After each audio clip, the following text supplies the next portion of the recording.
Muy buenos días, ¿cómo están? Espero que estén bien. Al día de hoy vamos a hacer un repaso general, ¿verdad? De algunos de los temas que hemos visto. Vamos a comenzar con el primer tema que vimos, que era de los seres vivos y seres no vivos. Las características de los seres vivos es que nacen, crecen, se reproducen y mueren. Y se distinguen, ¿verdad?, los seres no vivos o seres inertes, ¿verdad? Porque una palabra dice, son no vivos, no nacen, no crecen, no reproducen y no mueren. Por ejemplo, los seres vivos son las plantas, los animales y las personas. Pasamos por un proceso de desarrollo.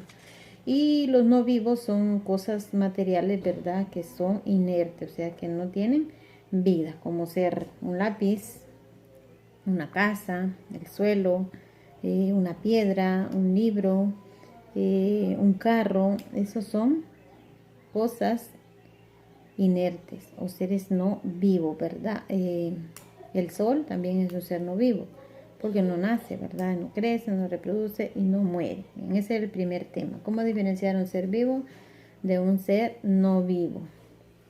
Luego hablábamos de los recursos naturales de nuestra localidad.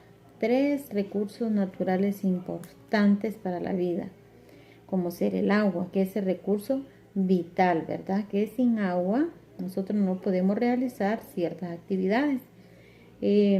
Los usos que le damos al agua, ¿verdad? Como ustedes ya lo saben, para el aseo personal, para cocinar, para los animales, ¿verdad? Para las plantas sin agua, igual que nosotros, no pueden vivir.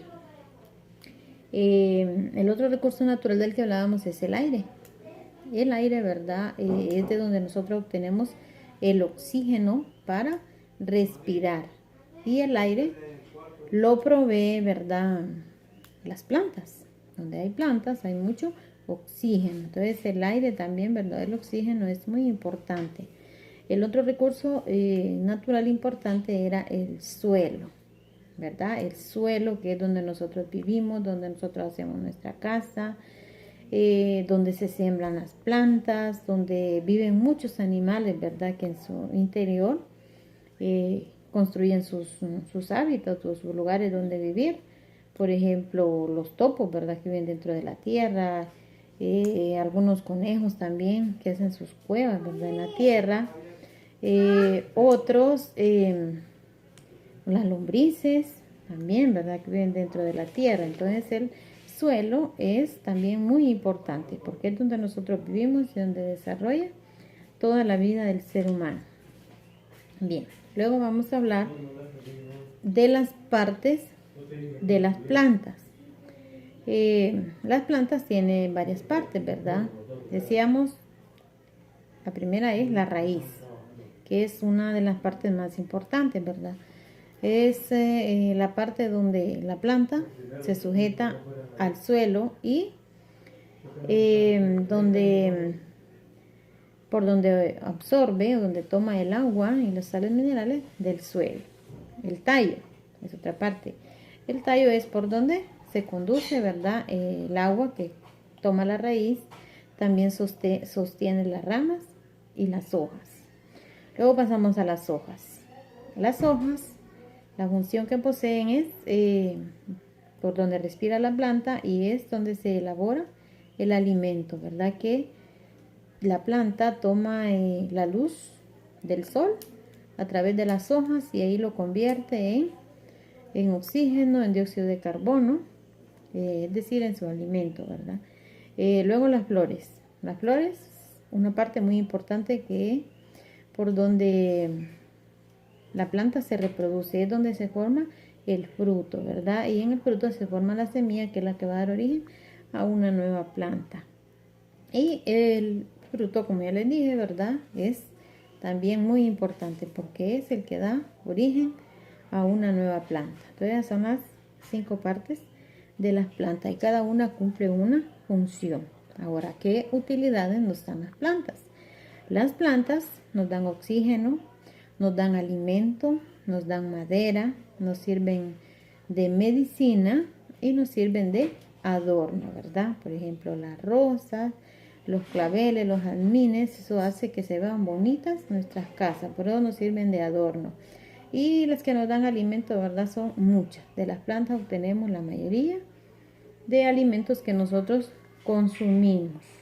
Medicinales, las plantas medicinales, por ejemplo la sábila, el eucalipto, la manzanilla, que sirven para tratar algunas enfermedades.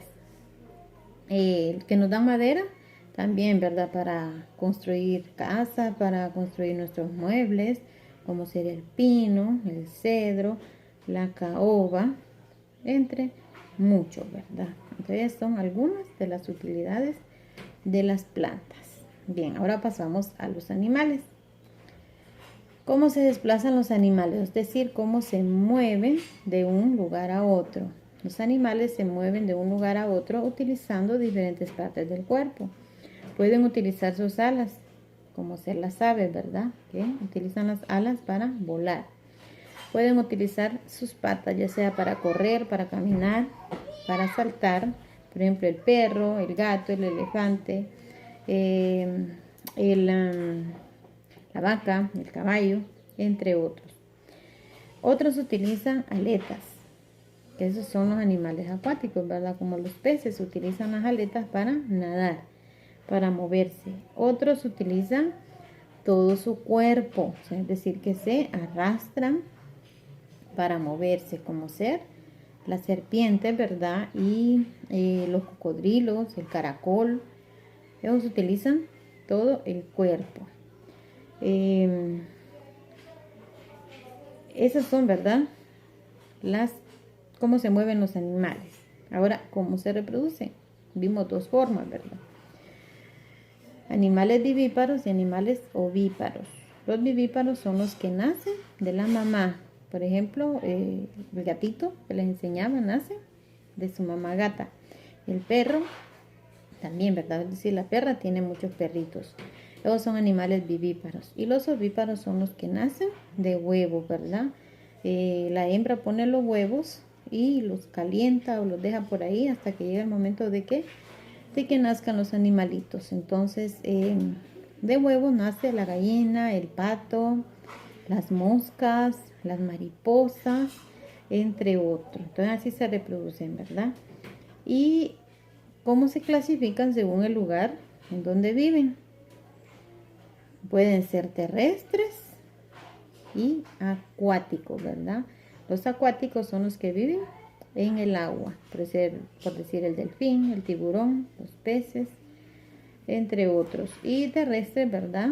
Son los que viven en la tierra, el perro, el gato, el caballo, la gallina, etcétera. Todos animales que la mayoría de los que ustedes conocen son animales terrestres. Entonces, ese es en sí, ¿verdad? Un breve repaso de los temas que hemos visto en esta clase. Entonces, espero que les sirva, ¿verdad?